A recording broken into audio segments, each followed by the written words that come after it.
I'm Brian Van from SportBikeTrackGear.com, and today we're going to install a set of Hotbodies Colorform race bodywork on our 2014 STG Road Racing World CBR1000RR Honda race project bike. I decided to go with the Colorform bodywork for this install. This is the stuff where they actually have the color blended into the resin. The idea here is you can avoid painting the bodywork, which is going to save you some money. So what we'll do is we're going to get this mocked up, mounted up. When I'm all done with it, we're basically going to add the color and the detail to it with decals. So that is going to save you, what's a decent paint job? $400, $500, $600. That's what we're going to do with this set. Hotbodies is the same brand of bodywork that the Geico team and Team Hammer run in their AMA road racing programs. It's also our #1 selling race bodywork.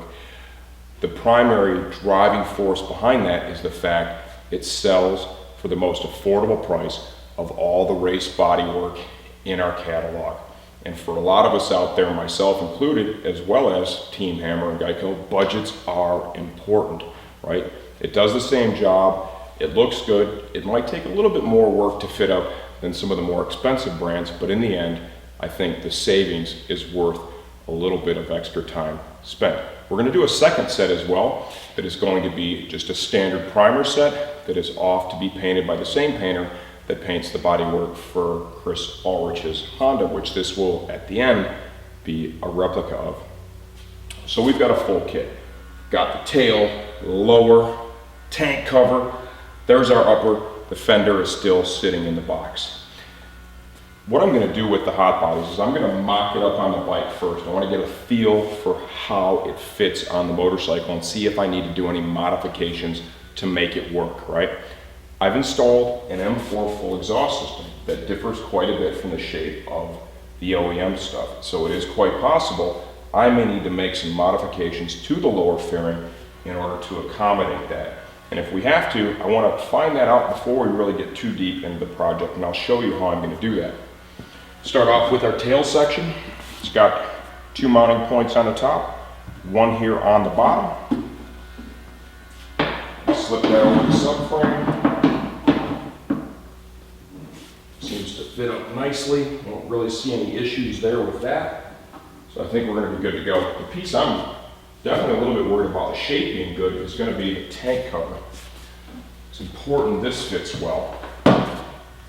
Slip this over the factory tank.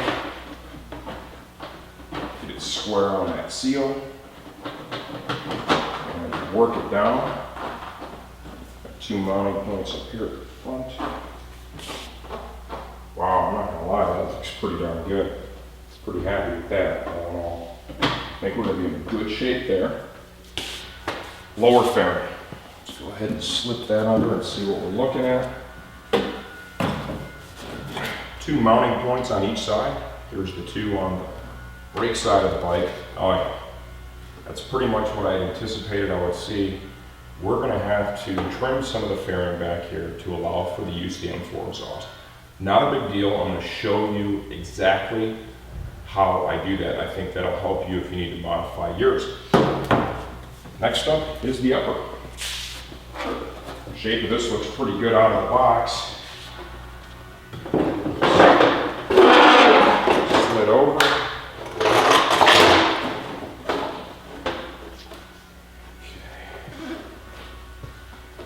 Okay. 2 mounting points here on the back.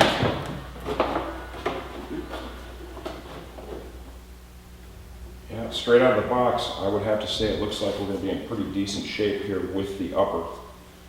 So I'm going to begin this process. I want to work with that lower fairing first and get that to work with our M4 exhaust. When we come back, I'm going to begin marking that lower fairing so we can get it trimmed up. Okay, I want to get this lower fairing mocked up so I can get a good mark on it and trim it in the right spot. This might take a couple of tries to get it trimmed enough, so you're going to want to be patient with it. What I'm going to do is I'm going to, using a step drill bit, a unibit, I'm going to drill the mounting holes on the bosses they provided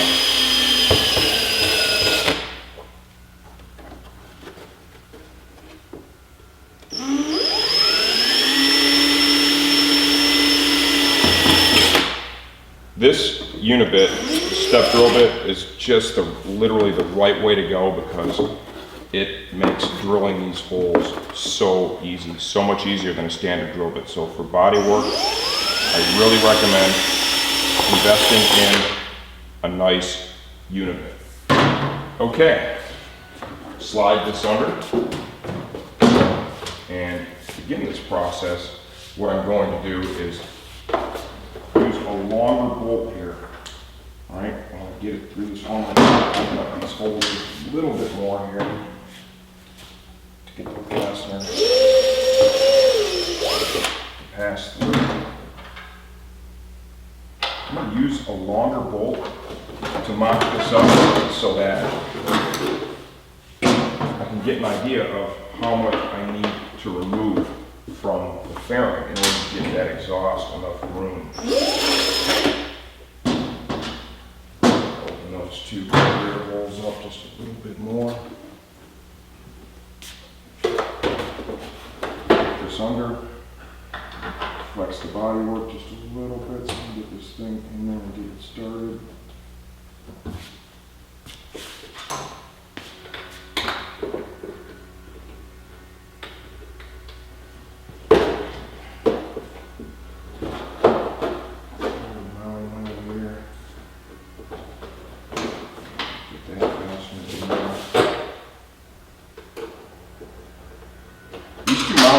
Pretty much fixed. I mean, there's not a lot that we can do to modify that. There is some oval shape to that hole, so we can adjust that a little bit to move it around. But for the most part, these two are going to need to be in the right spot. Get a different Allen wrench here.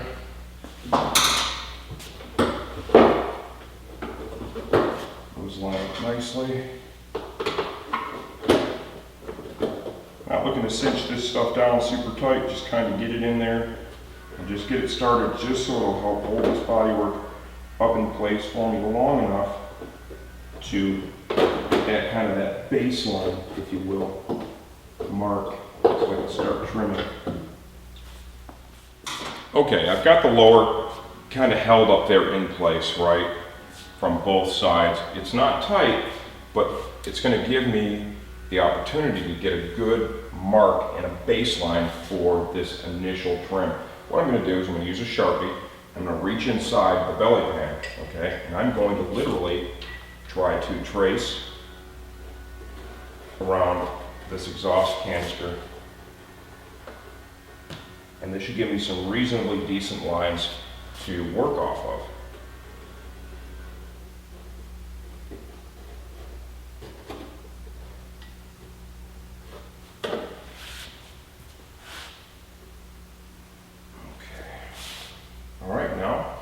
Pull it off, and then I'm going to begin cutting.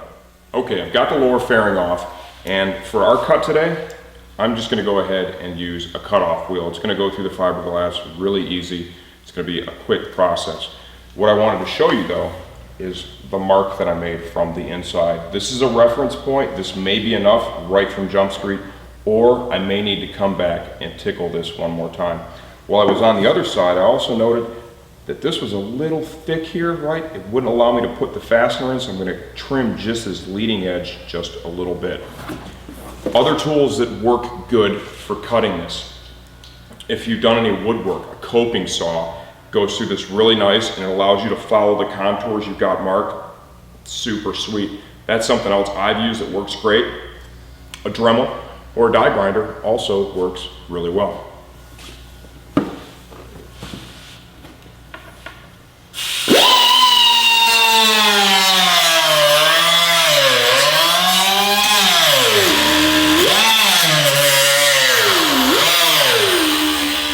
Okay, I've got the modifications made to the lower, and what my goal here was I want to leave some room around this because it gets really hot back here.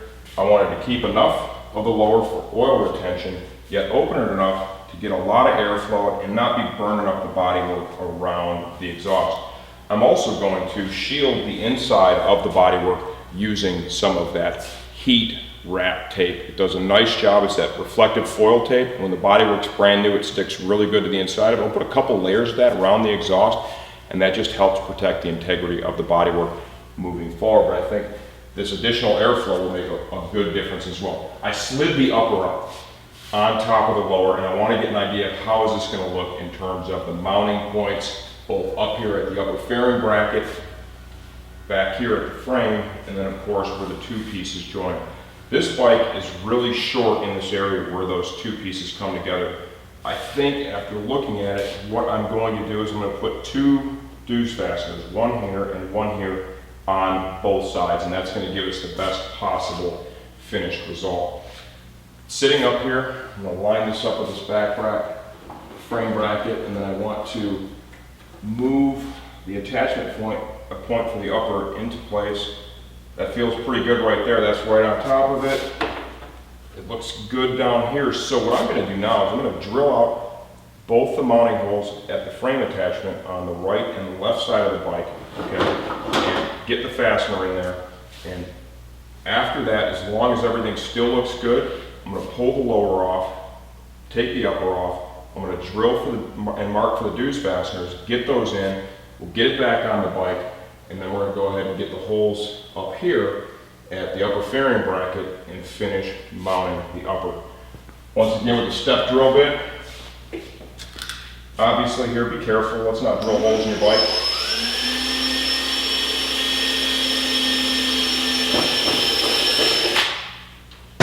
Fastener we're going to be using. The best case scenario too is you want to make these just a little bit bigger than it seems like they may need to be. It gives you that extra wiggle room, and it also, you don't want this bodywork super tight when it's on the bike. Got that one. Go ahead and move that in position.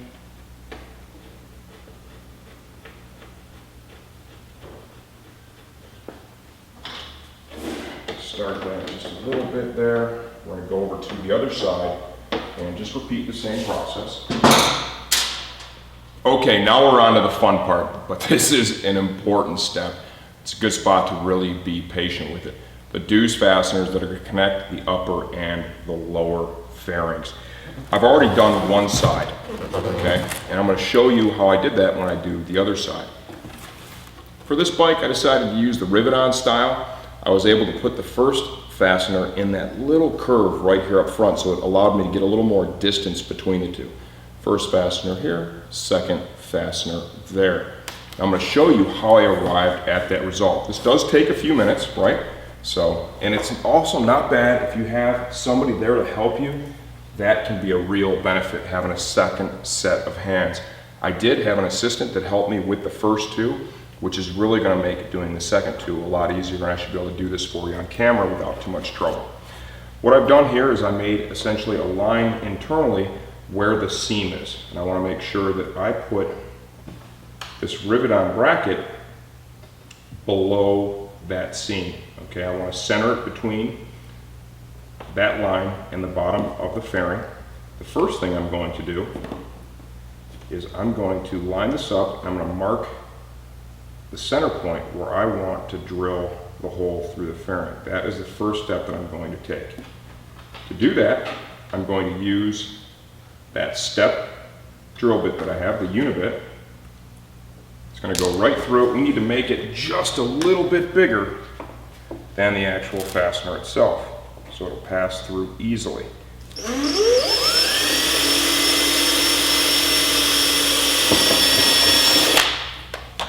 If you leave these holes where you have a tight fit, right, with the fastener like that, see, that goes through there, clearly it goes through there, but that tight fit, all that's going to do is make it harder to put the bodywork on and take it off. So I'm going to take and go one more step,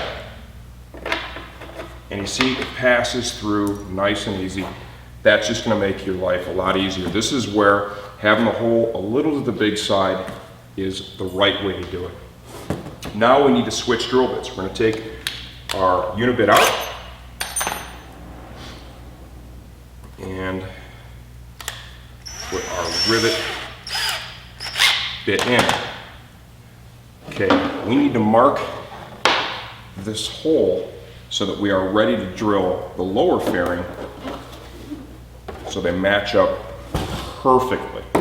Okay, what I'm going to do here is I'm actually going to take and hook up the other two that I already did by using the dzus fasteners, of course.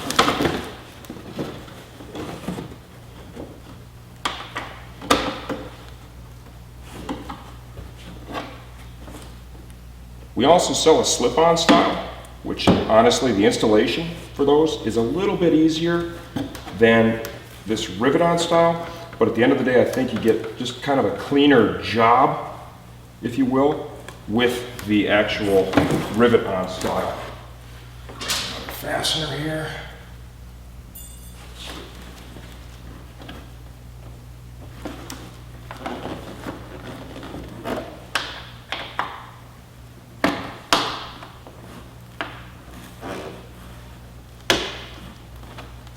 In.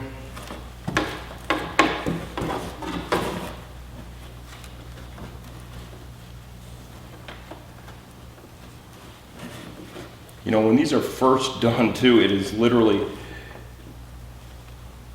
a little more challenging to get everything to fit up. Once you've had it on the bike and you've ridden it, right, and it's gone through some heat cycles, that makes all the difference in the world. It's like everything kind of stretches out a little bit, it gets a little bit looser. By hooking those two up, it's going to make doing this portion over here a little bit easier. I'm going to go ahead and slide these two together. I want to make sure that I've got that seam lined up nicely. And I'm going to go ahead and mark that hole right there. Got that centered up real good. I'm going to go ahead and undo these two.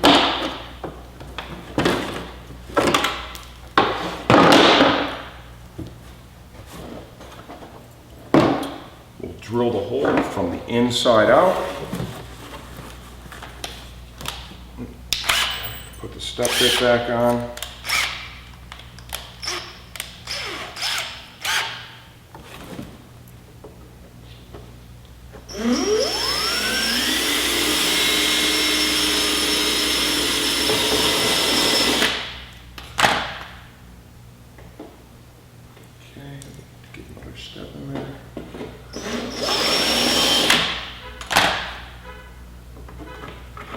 Passes through nice and easy, which is really important. Now we need to rivet on our backing plate.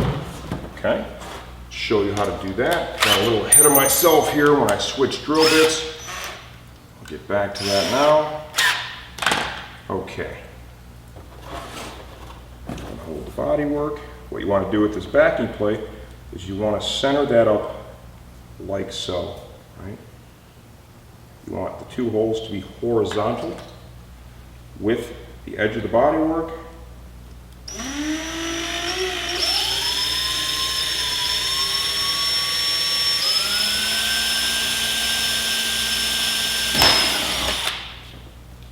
There's that one.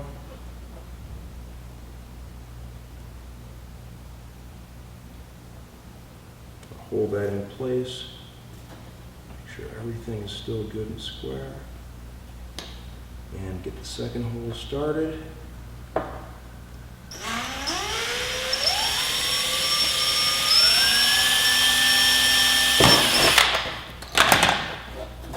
Like so. Rivet gun.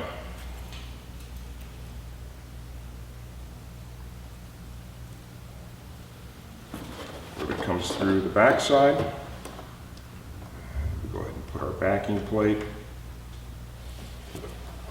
So you've got the coil of the spring facing down towards the rivet. Push that down. Like so. Rotate that over and put the other rivet in. To do the fourth fastener, essentially, you're just going to be repeating the identical process. This turns out the best if you do this one fastener at a time, because they essentially all build off of each other. And that is how you install that. Good, clean installation. Okay, I've got the upper and lower fairing both on the motorcycle. I've got the fasteners hooked up. Bolts are all in. Everything looks to be lining up really good. I'm happy with it. The only thing I see that, you know, I wish was a little bit tighter. This gap's a little bigger than I'd like for it to be, but at the end of the day, it's race bodywork, and for me, that's not a huge deal. It is definitely worth the savings. The stuff's fit good so far. I'm gonna lower the bike down. We're gonna fit the windscreen and the upper fairing mounts. I've got these really trick Graves upper fairing mounts that are quick release that I'm gonna be using.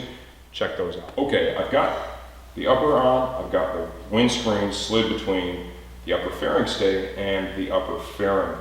This is a critical spot. We want to make sure that everything lines up nicely here, because I'm actually going to use the two center windscreen mounts. That is going to be where these quick release mounts are going to bolt to. So the first thing I want to do is I want to get this windscreen lined up with the top of the fairing like so. Get it in that groove, nice and even on both sides. And then I'm going to look inside here to see if I can get those two bolt holes lined up on that upper fairing stay. Absolutely not a problem, I can do that. So I'm going to hold the windscreen on this side, mark this hole clearly, okay? I have to pull it off the drill because I'm going to drill from the inside out. Now I'm going to switch up and do the same thing on the other side, just reproducing the position I had it in, like so.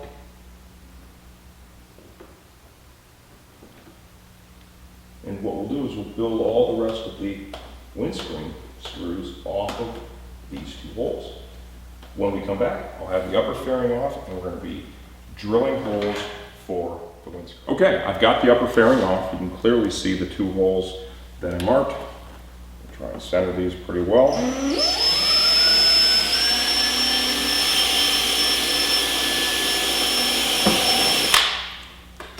Here's the windscreen fastener. Let's see which step works the best. Should be that one right there. That'll work perfect. Let's come over to the other side. Same situation here.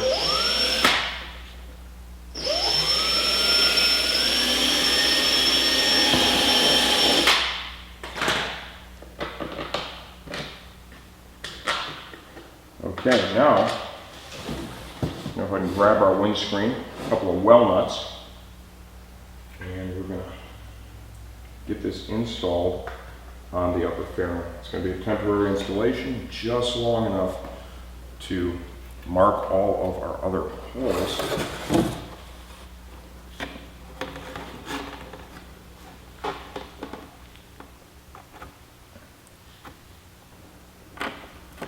The detail work here, this is, you know, you spend a little extra time with the kit, it's going to look a lot better, it's going to be a lot easier to remove and reinstall. This is one of those projects where if you hustle through it, you will pay the price down the road. You take your time and line everything up nicely, it will pay dividends in the future for sure.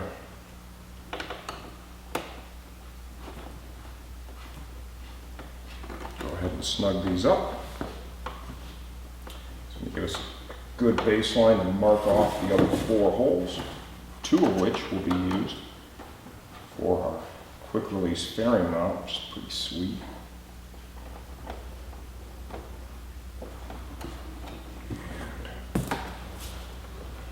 And you can see when you look down in here, I mean, this is lined up pretty darn good right here, okay?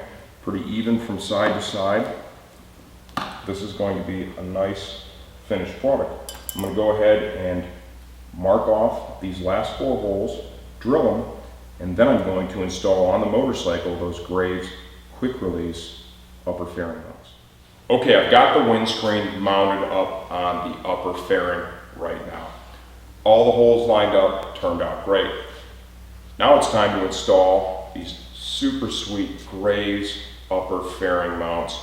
This is actually going to bolt to the windscreen and the bodywork to the upper, and then it is drilled for a cotter pin. What I did here is I modified slightly the upper fairing stay, and you can see that it leaves plenty of room for the cotter key to pass through. You can easily reach in inside here and disconnect that. The stock holes were a little small. I'm going to defer to our unibit again.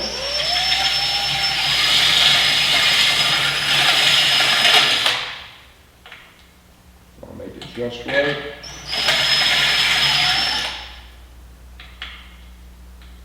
One more.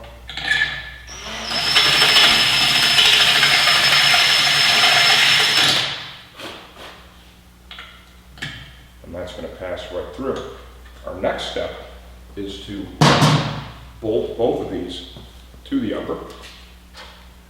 What I did is I decided to use a fastener that actually offers a step in it, so that's going to leave room for the windscreen and the bodywork to kind of float inside there. Go ahead and grab these.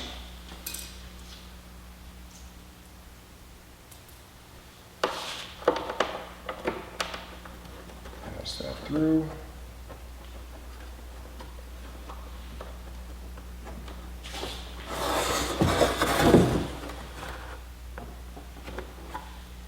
Install these on both sides, and then when we come back, we will be mounting the upper fairing to our motorcycle. Okay, I've got everything hooked up. The windscreen's all bolted up, right? We've got the lower bolted to the bike.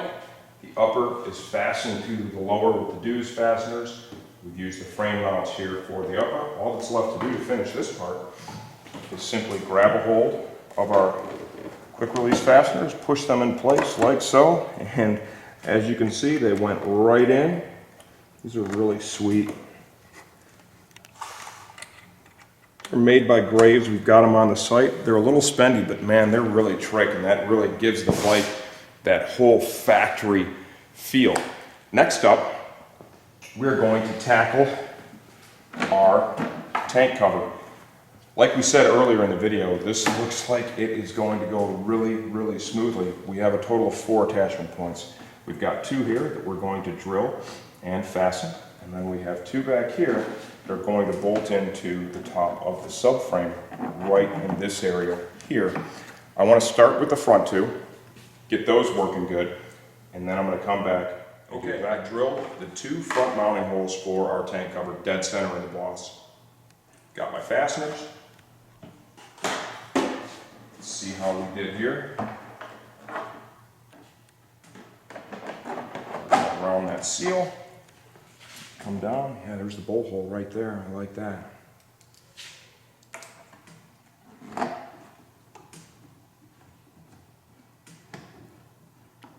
Just get that started just enough to know that we're good. I'm going to go over to the other side of the motorcycle and repeat the process.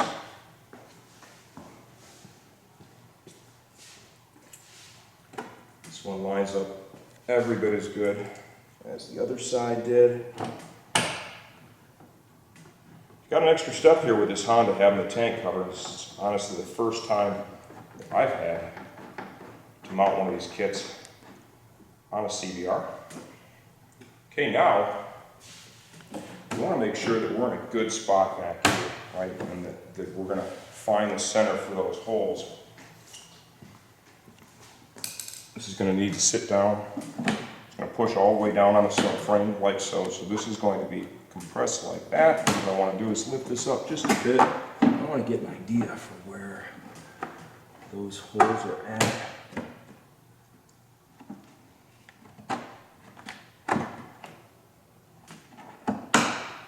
And from what I can see on both sides, I'm going to go ahead and just hit it pretty much right where that dimple is.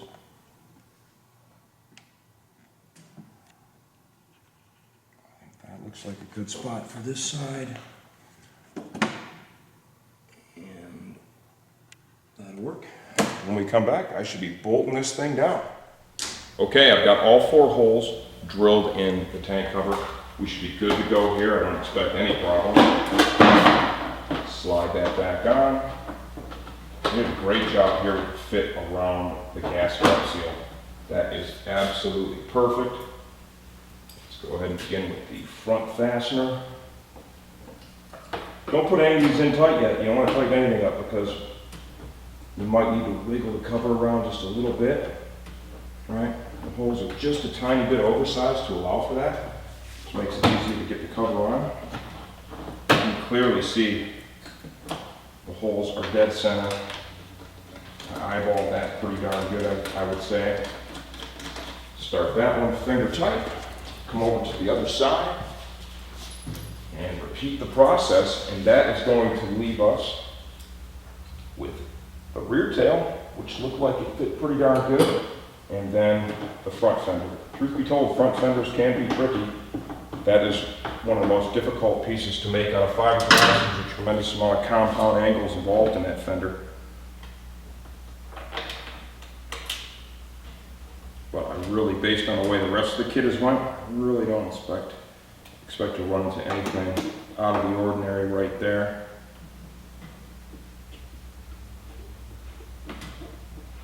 Get that one to run in there.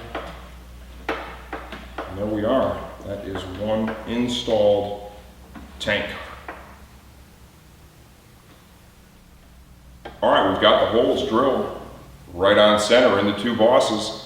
There's not a lot of flex built into this piece, so this one needs to fit accurately. Lined it up with the 2 bolt holes, perfect. We have no issue there. Go ahead and install these 2 fasteners onto our front fender, and then we're going to go ahead and put the seat on, and we're going to be good to go.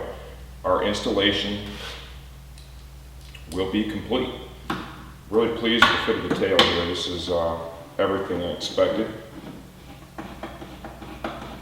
Go ahead and run these 2 fasteners down. Provision on the bottom for a push pin. We're going to deal with that later. Not super concerned about that one.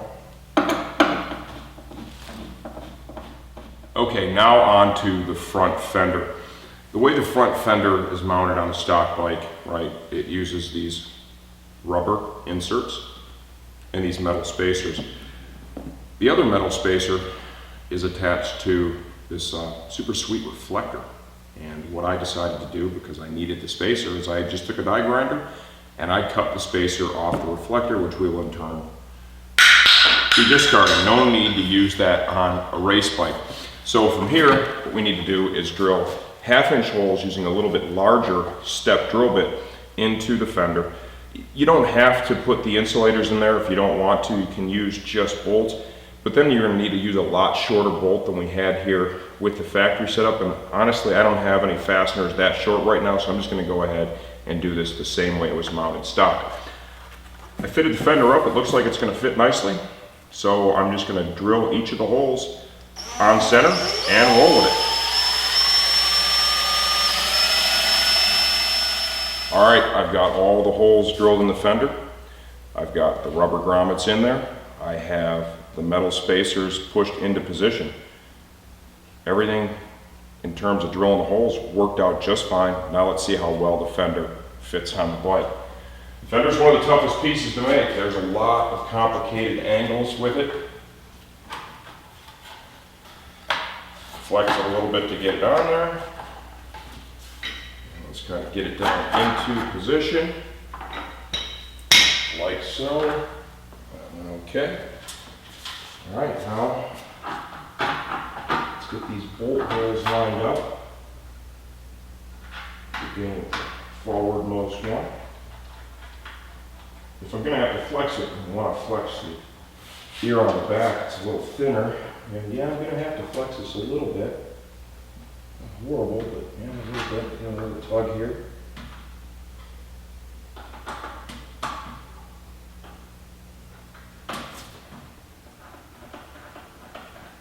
Let's go to the other side. thing.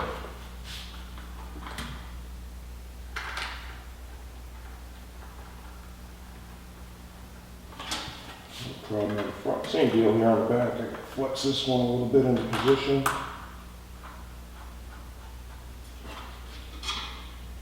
Slide those fasteners up. Check the gaps. At the end of the day, reusing those rubber grommets and the metal spacers, that's really the right way to do a front fender. It takes an extra minute to do it that way, but that is the best way to do the front fender.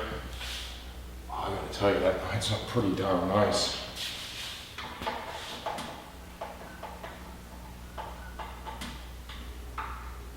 Gaps are all good and clean. Fender fits perfect. Okay, the last piece of drilling that we have to do is for the actual seat mount bolt itself. The way the seat mounts on the CBR1000RR is we have two locating tangs that slide up inside the subframe tray here. And then there is a bolt that passes through the bodywork, through the subframe, and then threads into the actual seat pan itself. There's a fastener in it. This is the fastener that needs to go through. It's got a big head on it. So what I'm going to do to make sure this hole is located as best as possible, I'm going to drill it right on the bike and line these two up like so. I'll go ahead and pass the bit right through.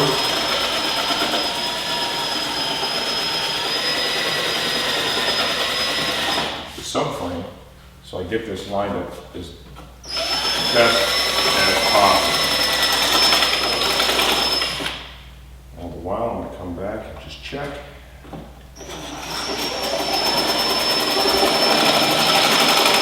See when we finally get to the point where it passes through. It's right there. Blow that off real quickly. Then we'll go ahead and mount up the seat. And we are done. Okay, let's go ahead and recap the race bodywork install. A lot of the things that I did here today are going to transfer over whether you're using Hotbodies, you're using Armor Bodies, or you're using Sharkskins. A lot of the tips and tricks will work just fine with the other brands. The best advice I can give you, no matter what it is that you're installing, take your time on the front end. A little more time on the front end during the install is going to make all those, hopefully years after, if you don't crash it out, go a lot smoother. You're going to be happier with the fit, and you're going to be happier every time you take it off and then put it back on. Now for the million-dollar question, what do I think of the product? Honestly, I'm pumped. I dig it. I like the way the color form stuff looks. Yeah, I mean, it's not perfect. It's not like a painted finish. However, I saved the money on the paint job. Okay, that's a $400 to probably $600, $700, $800 savings. And I bet you when I'm done putting all the decals and stuff on it, the bike is going to look sweet. The fit of the product, because remember, the fit of the color form is the same as the fit of the primer stuff. Am I happy with it? Do I feel it was worth the money spent? 100% I would recommend this. If your budget's not unlimited, this is going to be the right choice for you because there's a big savings on the front end. And if you look at this kit, we're going to close this up with a nice 360. I'll point out the areas that I got it. I'd be happier if they were a little better, but at the end of the day, they're not a big deal. And it's on both sides. This one spot right here, I wish that gap was a little bit tighter, but you know what? It's race bodywork. I got a great deal on it, and it is what it is. I can accept that, especially considering you're talking hundreds more to hopefully get it tighter. I'm Brian Van. This is the Hotbodies Colorform Race Bodywork install on our 2014 STG Road Racing World Honda CBR1000RR race bike